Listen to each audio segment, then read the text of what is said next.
ایام تشریق کی فضیلت و اعمال۔ رحمت عالم صلی اللہ علیہ وآلہ وسلم کی رحمت خاصہ کا اظہار ہے کہ باری تعالیٰ نے امت مصطفیہ کو کئی ایسے اوقات اور مواقع عطا فرمائے ہیں جن میں رب تعالیٰ کی رحمت نہایت جوش پر ہوتی ہے اور وہ خصوصی انعام و اکرام سے نوازتا ہے۔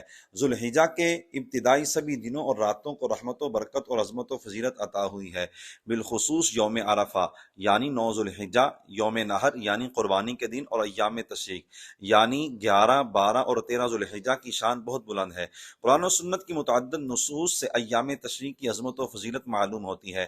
باری تعالیٰ نے فرمایا وَاذْكُرُوا اللَّهَ فِي أَيَّامٍ مَّعْدُودَاتٍ، گنے چنے دنوں میں اللہ تعالیٰ کو خوب یاد کرو۔ مفسرین کرام نے فرمایا جن دنوں میں رب تعالیٰ کو خوب یاد کرنے کا حکم دیا گیا ہے ان سے مراد ایام تشریق ہیں۔ سیدنا عبداللہ بن قرط رضی اللہ تعالیٰ عنہ سے روایت ہے کہ جان عالم صلی اللہ علیہ وآلہ وسلم نے فرمایا ان اعظم الایام عند اللہ تبارک و تعالی یوم النحر ثم یوم القر، یعنی قربانی کا دن اللہ تبارک و تعالیٰ کی بارگاہ میں سب سے زیادہ عظمت و فضیلت والے دنوں میں سے ہے، پھر اس کے بعد والا دن یعنی زیادہ عظمت و فضیلت والا ہے۔ ہمیں چاہیے کہ ایام تشریق میں اپنے مہربان رب سے خوب دعائیں کریں اور رحمت کی بھیک مانگیں۔ یہ قرآنی دعا بھی بہت اعلیٰ ہے۔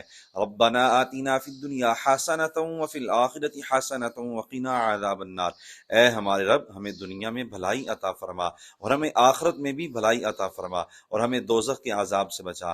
نمبر 2، سنت کے مطابق اللہ تعالیٰ کی فرما برداری کے لیے طاقت حاصل کرنے کی نیت سے حلال کھائیں اور پئیں، البتہ شرعی حدود سے ہرگز تجاوز نہ کریں۔